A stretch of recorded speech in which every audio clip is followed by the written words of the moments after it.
Yes, that's true. We'll hear more about that. You're welcome, though. Sorry.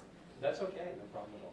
So, so you can see from what Dr. Gornis was going to share that you have two things colliding, in effect, and New York is where they're colliding: the sea level rise, and then the increased chance of storms, a storm surge because of sea level rise and the events themselves. Okay, this is a little less visible, but starts to give you an idea of the flood risk here using some of those ranges we just looked at. Okay, and unfortunately, Councilman South Brooklyn doesn't look so hot in that picture, does it? Does not. We'll talk about that in a moment. So again, my apologies for Dr. Gornis, but and we'll report back how she's doing later in the day. But please do look at this, and most particularly at the two reports, the scientific report that shows this data, and the response report, which is the climate resilience report that's available as well. This is not just New York City, by the way. I'm showing you New York City. As we'll hear from some of the panelists, hopefully this is regional. So it's a larger metro area. It's the region and the coastline, the Atlantic seaboard. It affects areas also on the West Coast and around the world. And these sea level rise and storm, extreme weather event issues are common in many, many locations. They all face similar risks. Okay, so I am going to just briefly introduce Councilman Traeger. Again, his bio is in here, but what I wanted to ask as we go into questions here is, you know these kinds of risks, but what in particular, as we try to think about what it means for individual communities, what are some of the things that you're facing and your constituents are facing in South Brooklyn, both near term and longer term? And what kinds of things, this whole day, as I mentioned to you, is about adaptation and resilience. What kinds of things do you see can be done at your community level? And then we're going to broaden out to metro area and regional. Sure. Good morning. Thank you for having this very important and informative event. And thank you for having me all the way out from Southwest Brooklyn.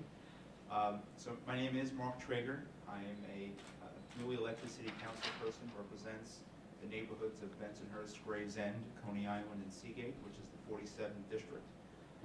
I'll begin just first saying that last year, for the last 8 years actually, I was a high school teacher. I taught history, U.S. government, world history, and last year, during the course of my campaign, I had many students from my classroom from Coney Island who were displaced by Sandy. And that's why I took my campaign very serious. And there were some in the previous administration who, when they opened up the Coney Island beaches, they were saying, "Oh, we're back. You know, the cyclone's running, beaches are open, Coney Island is back." And I knew that we were not back until our families came back. Hundreds of people were displaced. Some are still displaced now. Our vital health clinic, the Ida G. Israel Health Clinic in the west end of Coney Island, is still shuttered, where people don't have access to health services. Our infrastructure in Southwest Brooklyn is in dire need of repairs. So those stories of my students became my campaign theme, and I still keep in touch with them even after the election. We are facing major issues still over a year post-Sandy.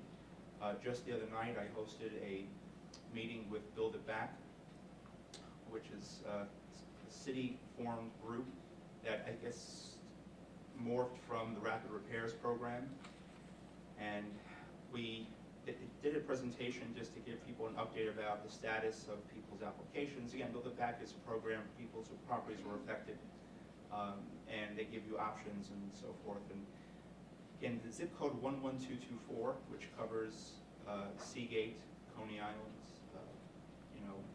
almost up to Brighton Beach, they claim that only 876 people applied to Build It Back to get assistance from the government, when I know thousands of people were impacted and affected.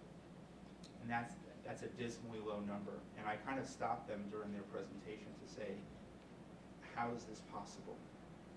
And that will lead, I guess, to a separate discussion from the panel. But just to point out from a micro level, from a neighborhood level standpoint, we have much work to do.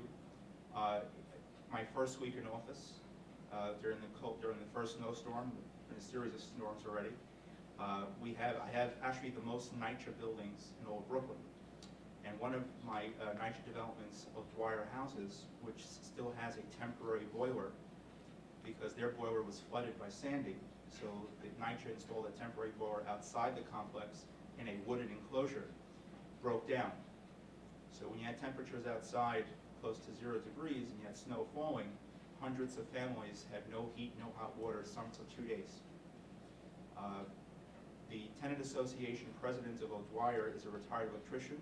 She went down to the boiler site herself, and she found out that on the compressor part of the boiler, it says it should not operate below 40-degree temperatures. So whoever installed these things, I question the practice.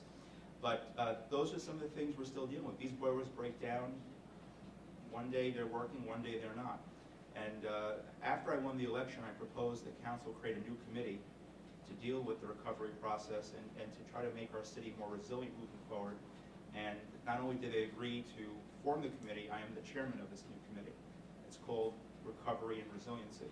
And my first hearing will be on February 27th, and it will not be at City Hall. It will actually be in Coney Island for the first time in history. Because my message to people in my district is, you don't have to go to City Hall to be heard. City Hall is coming to you. So I'm very proud of that, and it'll be a joint hearing with the Public Housing Committee chaired by Councilmember Richie Torres to discuss issues as far as these temporary boilers and the impact Sandy had on NYCHA, where many, many people are still deeply affected by that storm. So I thank you for this opportunity to speak today. Well, and we certainly questions from the crowd. So you had something you wanted to ask, please. Use the mic so folks can hear you. I'm wondering about the makeup of residential. Like, how much is residential? How much are landlord owned? I've not spent a whole lot of time in that area, so I don't have a very good understanding of whether these are a lot of individual residents owning places or if there's a lot of landlords involved. Okay. So in particular, dealing with Coney Island and Seagate, Seagate is predominantly homeowners. It's a gated community which has its own complexities to it because there are certain things the government will not fund in a private gated community, similar to Breezy Point. Coney Island is a mixed bag. You obviously have a lot of NYCHA complexes, but you also have, in the past decade, through a series of rezonings, they have allowed for more private developments. So you do have NYCHA buildings. You still have bungalows, like these small homes on the west streets of Coney Island, but you are seeing more and more condominiums being built, or more cooperatives being built. And cooperatives have their own share of problems because FEMA does not recognize co-ops as residences. They see them as corporations because technically when you buy a co-op, you're buying shares in a building. So that creates a whole set of problems because how can they get reimbursed? How can they get help? So FEMA has not been helpful to co-ops. It's as if Washington, D.C. doesn't know what co-ops are. But Build It Back is supposed to be helpful through the city's HPD department. So, but we are a mixed bag. So it's a mixture of, you have public housing, you do have some apartment. I would say more apartment rentals you might have at Bensonhurst, Gravesend neighborhood, but you have more condos being built and some bungalows, and Seagate is predominantly a homeowner community. Let me just ask, and then we'll come to an additional question from the audience and welcome any other questions. But so one of the things that we're hearing here, I think, is how localized the problem really is. I mean, we think sometimes about climate change as on a global scale, and I think Alexander Washburn, who was the chief urban designer for the city planning department under Bloomberg, said that climate change is global, but adaptation is local. And so the kinds of things that the councilmen are talking about are the real work of adaptation, as sometimes ignored, and also, as he alludes to, there's sometimes conflicting arenas in which solutions are raised. One is at a local level, you might have a city level. We'll talk about region, although there's no regional government in the sense of state, regional, and then federal. So all of those can work together, but often they don't. But the quick question I wanted to ask too was another area of conflict besides those multiple arenas, which you might address, and others may as well here, is the conflicting timeframes for these responses too, because obviously you have, you know, the example you used of families without heat. I mean, you can't set up a committee and research it for months. You have to help them out immediately. And in the wake of Sandy, there was a need for immediate emergency response. But then if you build it back to the way it was, the risk remains and worsens because we know that the risk is getting greater. So how do you deal with those longer term time frames and all of these conflicts at a local level? And then maybe we can broaden this too, and I know there's a question as well, but to what's happening more regionally. Well, that's a great question, because that was my immediate question when we experienced the problem at O'Dwyer houses. I asked folks from NYCHA, you know, it's been over a year since Sandy, what's the plan to replace these temporary boilers? And